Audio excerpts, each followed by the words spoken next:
hari-hari kamu begini, pakai baju tidur yang tembus pandang. Sengaja mencari alasan untuk memanggil suamiku kan.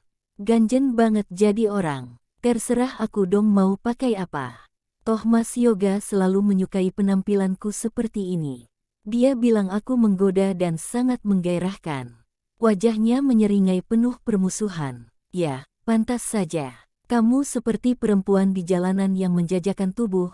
Apa yang kamu pakai mencerminkan dirimu yang sebenarnya. Dia terlihat marah mendengar ucapanku. Mas Yoga sedang memasangkan tabung gas yang baru. Setelah selesai, aku segera mengajak kembali suamiku pergi dari rumah perempuan itu. Terlihat sekali dia tak ikhlas Mas Yoga pergi denganku. Mas pergi dulu, Rindu. Nanti kalau giliran Mas di sini, Mas akan ajarin kamu untuk memasangnya sendiri. Baik Mas, mukanya jutek sekali saat Mas Yoga merangkulku berjalan keluar meninggalkan rumahnya. Awas saja, aku tak akan mudah menyerah begitu saja. Mas Yoga adalah suamiku. Suatu saat nanti hanya aku sendiri yang akan memilikinya. Sampai di rumah, hari sudah sore. Aku segera mandi dan berganti pakaian yang baru. Aku ingin suamiku betah di rumah ini sehingga melupakan perempuan itu, walaupun itu mustahil.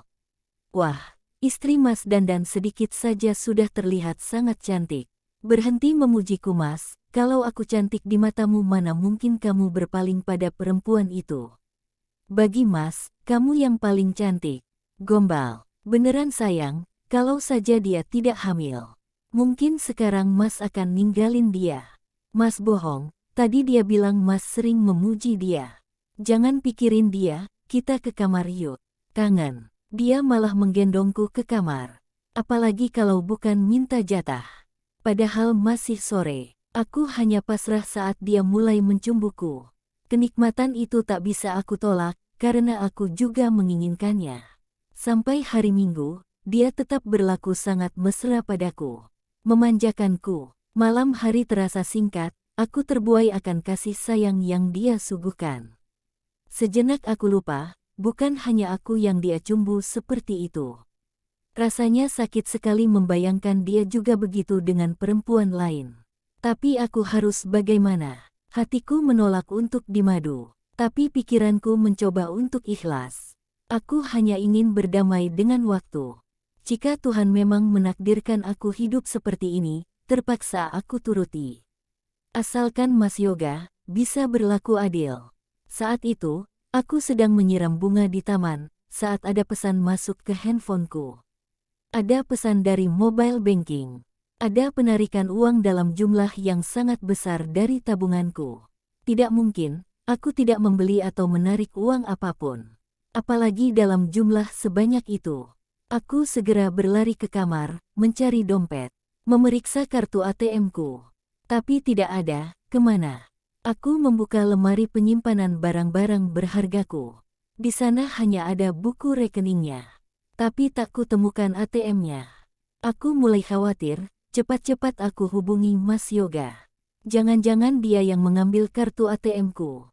Halo, Ma, ada apa nelpon? Mas masih kerja ini. Aku mau nanya, Mas lihat kartu ATM-ku. Aku simpan di dalam dompet tapi sekarang tidak ada. Oh, ATM, Mas ambil kemarin. Mas mau beli sesuatu. Mas, itu kan kartu ATM-ku, kenapa Mas ambil tanpa seizinku? Lalu untuk apa Mas ngambil uang sebanyak itu? Mas beli apa? Aku mencercanya dengan banyak pertanyaan. Untuk apa uang sebanyak itu? Mas beli mobil untuk Rindu, kasihan dia kemana-mana susah. Apa Mas bilang? Itu uangku, tabunganku. Aku menabungkan uang pemberianmu setiap bulan ke sana, dan sekarang kamu belikan dia mobil baru. Aku tidak rela Mas, aku akan ke rumah dia sekarang dan mengambil mobil itu. Jangan seperti itu Riana. Apa salahnya Mas belikan dia mobil? Toh kamu dan Mas juga sudah punya mobil. Ya jelas salah dong Mas, Mas pakai uang simpananku. Itu hakku. Kalau Mas mau belikan dia mobil, pakai uang tabungan Mas. Tapi uang tabungan Mas sudah kepake untuk beli rumahnya Rindu, Ma. Lalu, kenapa harus pakai uangku Mas?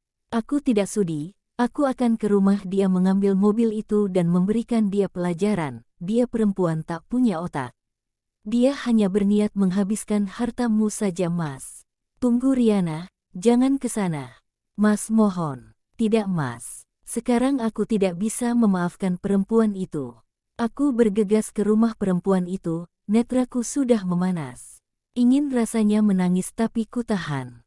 Kulajukan kendaraan dengan hati yang penuh dengan kemarahan. Aku tak bisa terima perlakuan Mas Yoga. Dia sudah berani mengambil tabunganku sendiri demi memenuhi keinginan perempuan itu. Padahal aku sudah lama mengumpulkan uang itu, setiap bulan aku selalu menyisihkan nafkah yang Mas Yoga berikan padaku. Berharap suatu saat uang itu bisa aku gunakan untuk hal-hal yang mendesak. Tapi sekarang apa? Dengan mudahnya dia membeli mobil untuk perempuan jalang itu. Aku mengusap kedua pipiku yang basah oleh air mata. Aku tidak ingin perempuan itu tahu aku menangis. Aku sudah tak tahan lagi. Aku ingin membuat perhitungan dengan perempuan itu. Saat aku sampai di rumah perempuan itu, pagarnya terkunci. Ku bunyikan klakson berulang kali agar dia keluar. Ku intip ke dalam, benar saja. Ada mobil baru yang terparkir di garasinya. Darahku seketika mendidih melihatnya. Kamu kejam, Mas Yoga. Kulihat perempuan itu dengan sombongnya keluar, membukakan pagar rumahnya. Belum sempat aku memasukkan mobil ke bagasinya, terlihat mobil Mas Yoga datang. Dia datang untuk menyelamatkan perempuan itu dari amukanku. Aku benci melihatnya. Ku parkirkan mobil di pinggir jalan, lalu keluar dari mobil. Menuju perempuan jalang itu. Belum sempat tanganku menarik lengan perempuan itu, Mas Yoga sudah duluan menarik perempuan itu ke belakangnya.